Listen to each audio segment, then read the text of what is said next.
There's a silence within you that no one else can see. But the angels do. And they have gathered around you tonight, not with thunder, but with the gentle light of truth. They say, your soul recognized him long before your eyes did.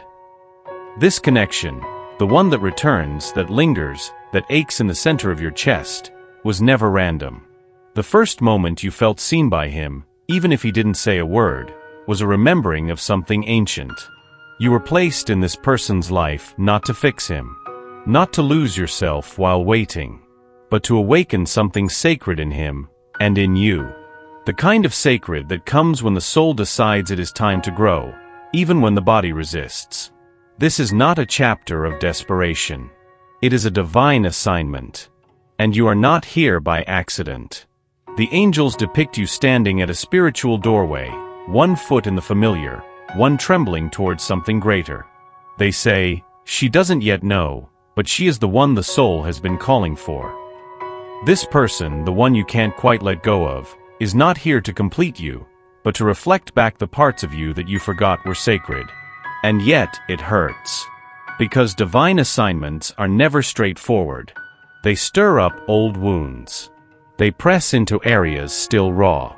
That's why it feels overwhelming. Like maybe you imagined it. But no, dear soul. You didn't.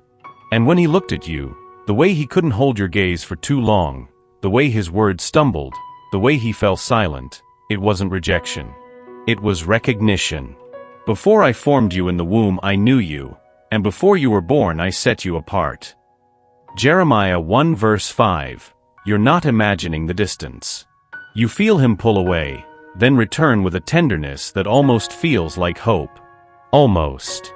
But the angels say, he's not running from you. He's running from what you awaken within him.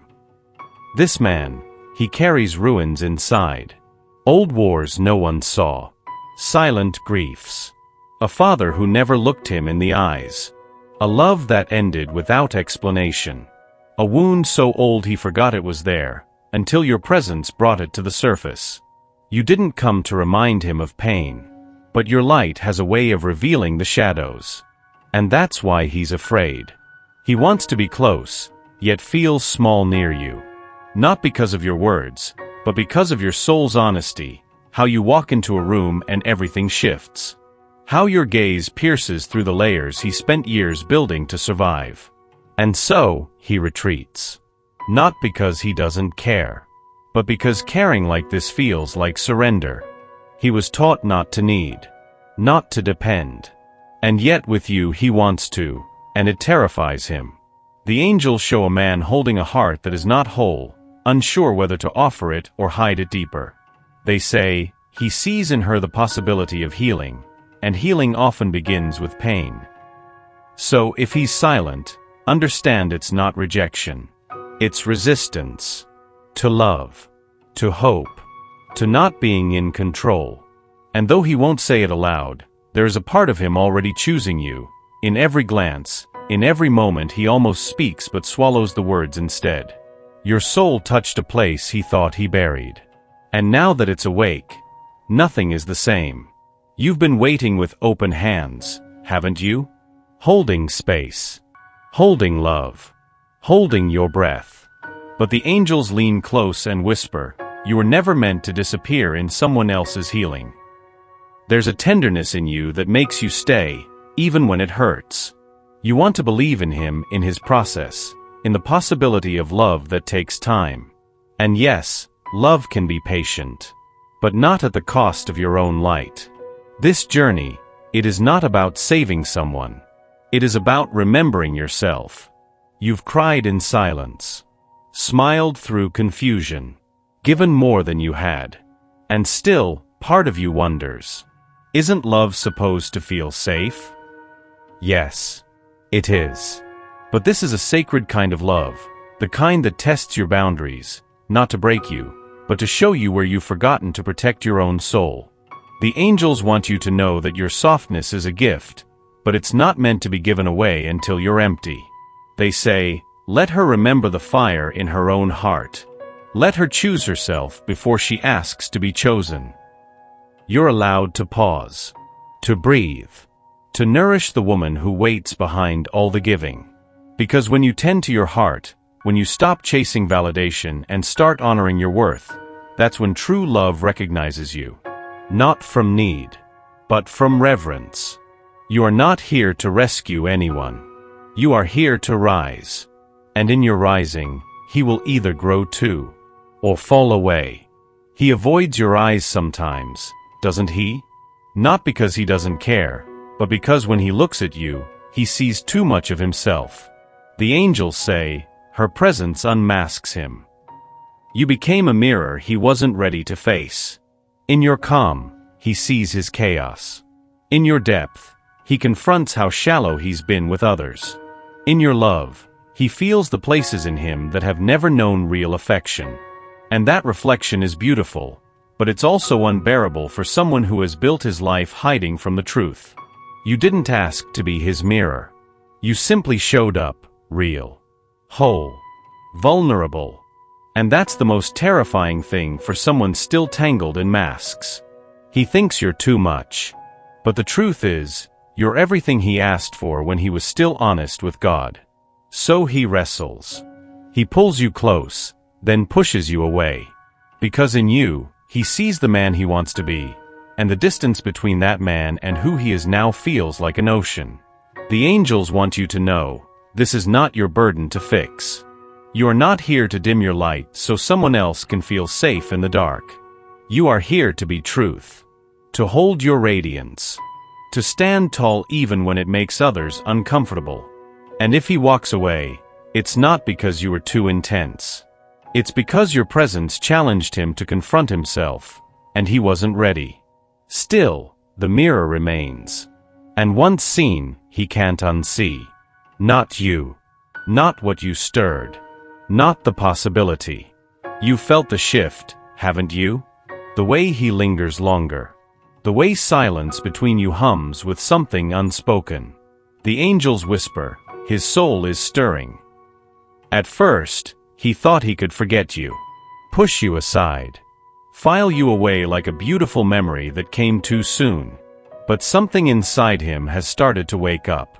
It's not loud. Not obvious. But it's real. It begins in the quiet, when he hears your name in a song he used to ignore, when your laughter echoes in places you've never been, when he catches himself thinking about you as if you're still there. This isn't about logic.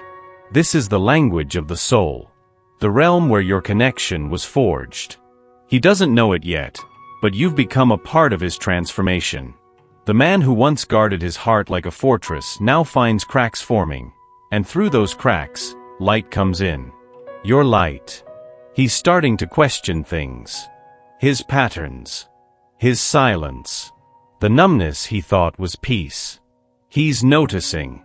And though he may never say it, the mirror you held up is now reflecting something he can't unsee, his own longing.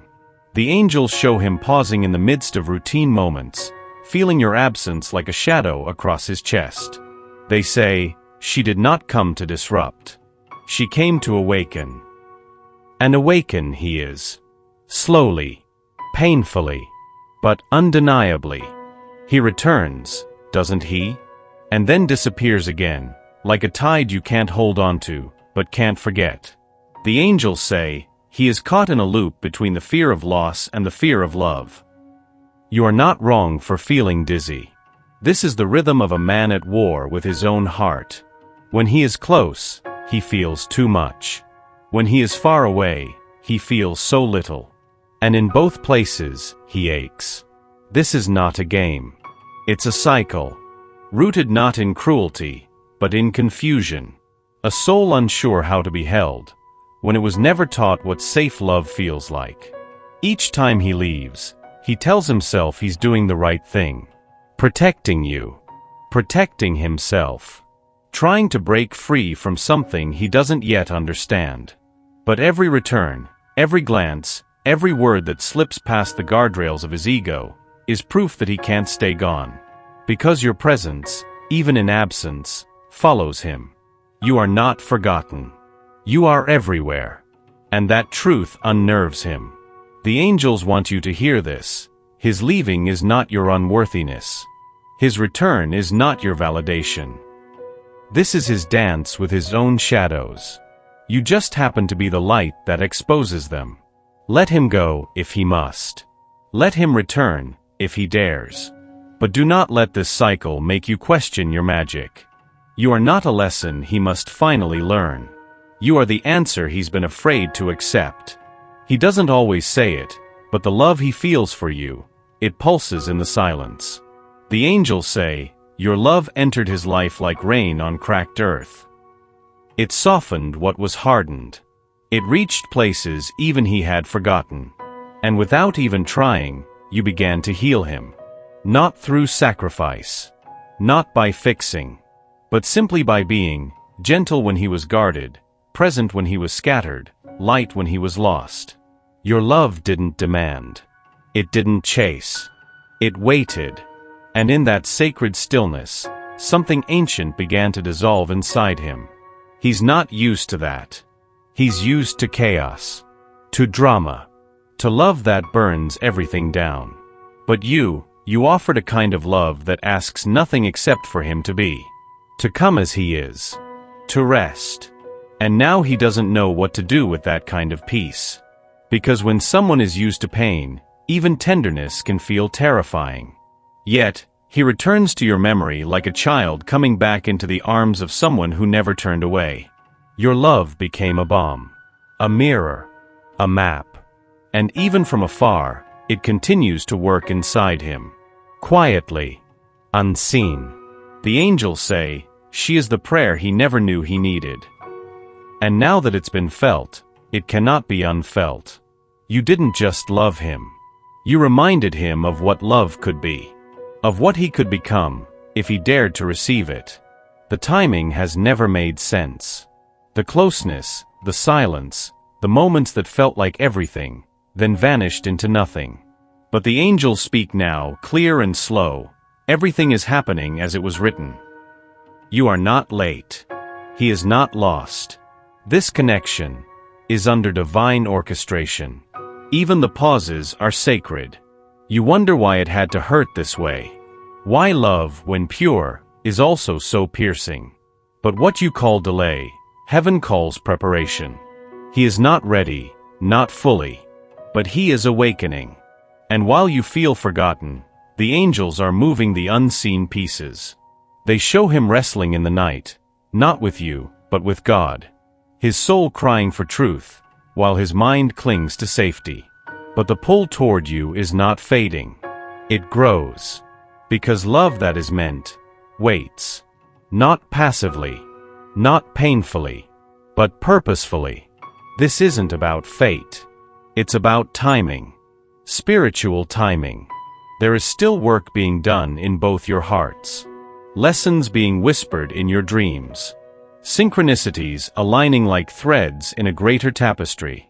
And when it is time, not a minute before, not a breath too soon, you will both know. Trust in the Lord with all your heart and lean not on your own understanding.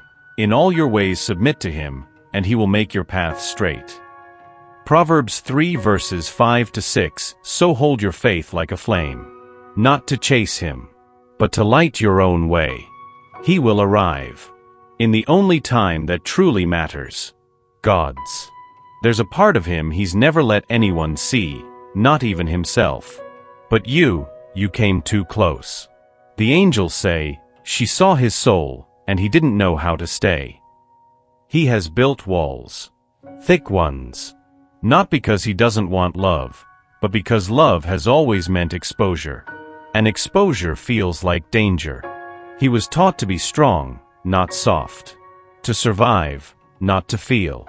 So when you came with your unwavering gaze, with your voice that felt like home, he panicked. Because deep down, he's still that boy who was told emotions are a weakness.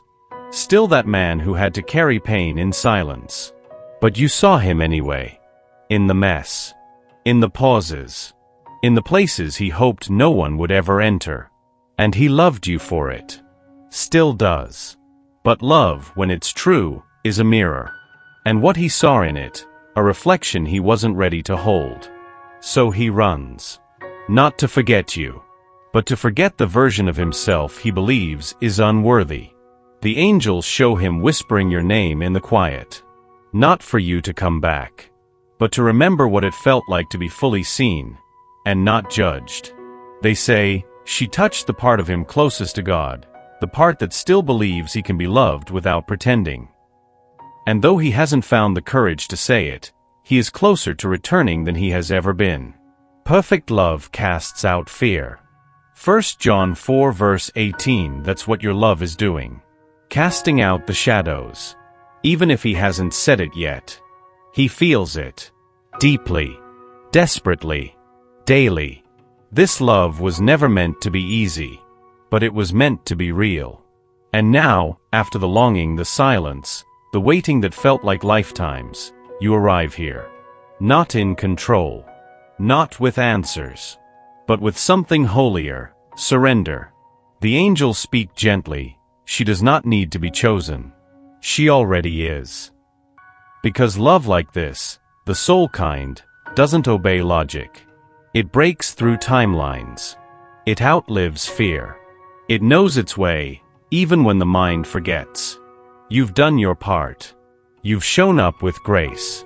With open hands and a steady heart, even when it trembled. And now, it's time to release. Not to give up, but to trust. To let love find its path.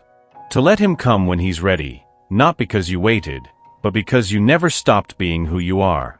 The angels say, this chapter is not an end. It is an altar. Lay it down. And let God lift what is meant to rise. Because if this is love, true, divine, soul-rooted love, then it will not vanish. It will grow in the silence. It will bloom in unseen soil. And if not, it still made you more whole. What's yours doesn't need to be chased. It needs to be welcomed. And when it knocks, your heart will know. You've loved well.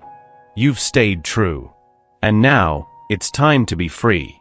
The right love never binds. It recognizes. It returns.